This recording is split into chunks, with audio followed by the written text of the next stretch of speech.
Hola, amantes del terror, bienvenidos al Rincón del Terror de Ismay. Hoy les he traído dos cuentos. El primer cuento se titula Pulseras Negras y la siguiente se llama El Pozo de las Cadenas. Bueno, comencemos. La pulsera negra. Según cuenta la leyenda, en algunos hospitales de Estados Unidos utilizan unas pulseras de color negro para marcar la hora a la que falleció una persona y cuál fue el motivo de su muerte.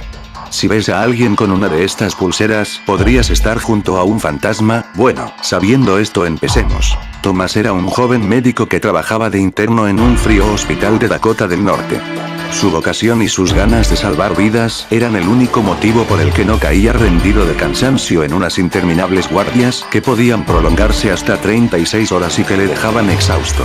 Aquella noche había sido especialmente dura, el servicio de urgencias no tuvo ni un respiro y Thomas había tenido que encargarse por primera vez de una paciente sin el respaldo de otro doctor. Luchó por la vida de la chica, que no debía tener más de 22 años, durante más de 2 horas, pero desde que llegó se había considerado un caso perdido y en el hospital decidieron priorizar a otros pacientes que tenían más posibilidades de sobrevivir.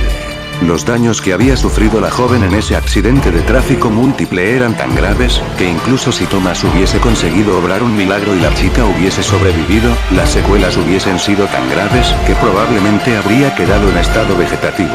Los médicos más experimentados del hospital habían acudido en la ayuda de los otros accidentados y decidieron bautizar a Thomas con un caso imposible para que un primer fracaso le hiciera comprender lo dura que es su profesión y no empezara a creérselo demasiado.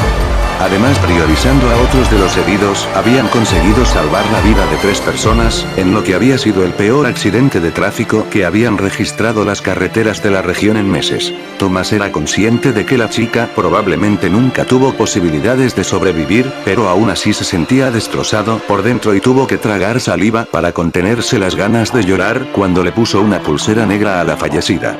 La pulsera negra era un protocolo de su hospital que servía para marcar a un difunto y señalar la hora y causas de su muerte. Normalmente eran las enfermeras quienes se encargaban de rellenar los datos y ponerle la pulsera antes de mandar a un cadáver a la morgue. Pero Thomas pensó que haciéndolo él, el recuerdo de su primer fracaso le serviría para aprender y avanzar en la que puede llegar a ser una de las profesiones más duras. Memorizó cada una de las facciones de la chica y la cubrió con una sábana para que uno de los celadores se la llevara en una camilla por un interminable pasillo que conducía al depósito de cadáveres. Al finalizar su turno, Thomas parecía un zombie, su cara demacrada por el cansancio y el fuerte impacto emocional de perder a su primer paciente le habían dejado destrozado. No era la primera vez que alguien se moría en una mesa de operaciones frente a él, pero esta era la primera vez que él era el doctor al mando y el único responsable. En su mente repasaba todos y cada uno de sus movimientos, y trataba de buscar cuál fue su error o si había algo más que pudiera haber hecho. Pero incluso él mismo sabía que su proceder había sido impecable y que cuando a alguien le llega a la hora, es imposible luchar contra el destino. Cabizbajo y caminando casi dormido entró en el ascensor. Se dirigía a la 7ª planta donde tenía su ropa, lo único que quería era cambiarse e irse a dormir a la residencia que estaba a pocas calles del edificio del hospital. Eran las 4 de la mañana y el hospital parecía vacío, tan absorto estaba en sus pensamientos, que casi ni se dio cuenta de que había alguien dentro del ascensor cuando entró. Una mujer le saludó. Y yo que creía que tenía mala cara, chico, ¿pero qué te ha pasado? Thomas se giró y vio a una mujer de unos 40 años que le sonreía, estaba casi tan pálida como él y aunque no tenía muchas ganas de conversar la contestó. Hoy ha sido un día muy duro, no sé ni cómo estoy todavía de pie. Además he perdido a mi primer paciente, le dijo mientras ponía un gesto que denotaba que estaba a punto de echarse a llorar. Pues por la cara que pones estoy seguro que has hecho todo lo que podías, no seas tan duro contigo mismo. Muchas gracias, probablemente mañana pueda verlo de otra forma, dijo Thomas mientras se giraba a ver por qué se había abierto la puerta del ascensor en una planta que ninguno de los dos había marcado. Al mirar fuera vio la silueta de una joven en mitad del pasillo. Al terminar de abrirse la puerta del ascensor comenzó a girarse lentamente hacia ellos. Thomas, al ver la cara de la chica, dio un salto hacia atrás y pegó la espalda a la pared del ascensor mientras señalaba a la chica que había fuera y trataba de decir algo sin conseguir articular palabra. De repente pareció recuperar el control de su cuerpo y se abalanzó hacia el panel del ascensor presionando repetidamente el botón que cerraba las puertas. La mujer que había en el interior del ascensor se quedó mirándole perpleja cuando la puerta se cerró cuando faltaba menos de 1 metro para que la joven que había fuera entrara en el ascensor. Esa chica, dijo tartamudeando del susto, yo mismo la vi morir, no pude hacer nada para salvarla y le puse esa pulsera negra. La mujer que se había mantenido pegada a la pared, sonrió y mientras levantaba el brazo le preguntó. ¿Una pulsera como esta? Tomás se giró a mirarla y vio como en su muñeca había una pulsera de color negro, idéntica a las que usan en el hospital. El joven médico se desmayó del susto y en su caída agarró fugazmente el brazo que le mostraba la mujer con la que había compartido la charla en el ascensor. Minutos después encontraron a Tomás aún desfallecido en el suelo del ascensor. Todos atribuyeron su desmayo al cansancio. Pero él sabía que lo que había pasado era real, en su mano tenía una pulsera negra que había arrancado sin querer del brazo de la mujer que había en el ascensor mientras caía desmayado.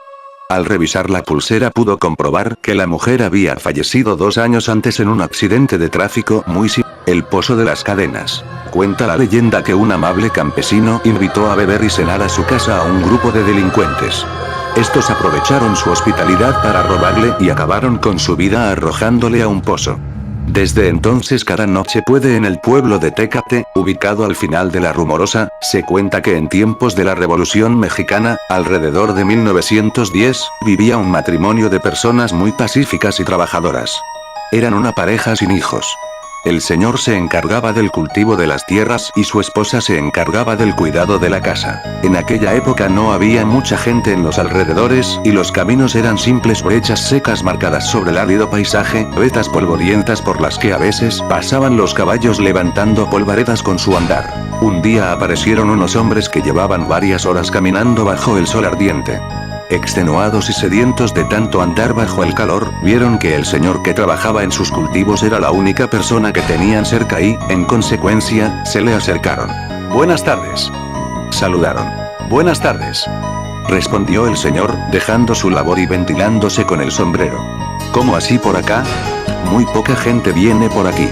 El deseo de encontrar buena fortuna nos trae», respondió uno de los hombres. «Vamos a Tijuana, acabamos de cruzar la Rumorosa», dijo el otro.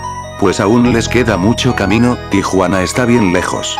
«Sí, y eso que con lo que hemos andado ya nos morimos de sed, ¿no tendrá un poco de agua que nos regale?», preguntó uno de los extraños. «Chingayos, me acabo de tomar el último trago». «Pero ándale, no se preocupen que mi casa está cerca y tengo un pozo.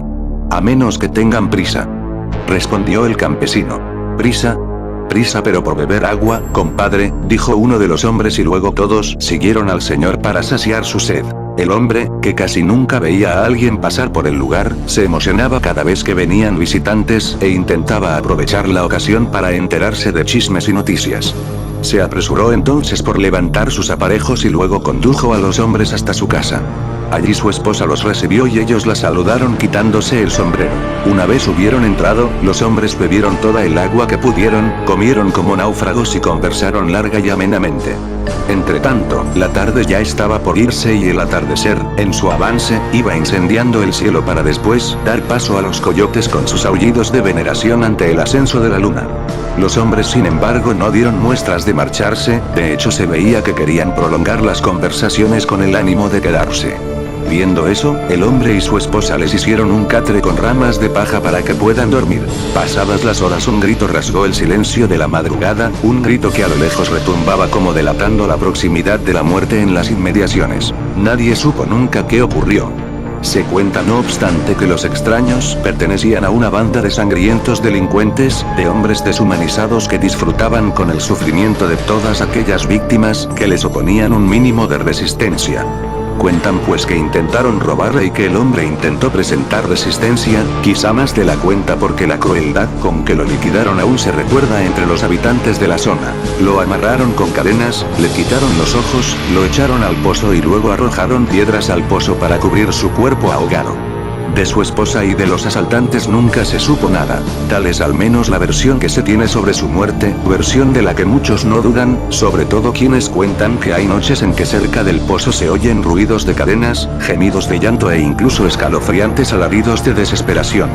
Dicen que pena en busca de su esposa desaparecida y de los malditos que la asesinaron. Dicen que por las mañanas se pueden ver con claridad las huellas de sus pies encadenados, que a veces se escucha como si lanzaran piedras al agua del pozo a pesar de que no hay nadie cerca que las lance. Incluso, hay quienes aseguran que, cuando han pasado cerca del pozo en la madrugada, han escuchado burbujas, tal y como si alguien o algo en el interior del agua las estuviera produciendo. Los pocos que se han atrevido a mirar cuentan haber visto un rostro grande, de un espectral azul blanquecino, gritando con los ojos inundados de angustia, y ascendiendo como para querer contactar con el asustado visitante. Bueno amigos, eso ha sido todo, pronto traeré más historias, saludos y hasta la próxima, bye.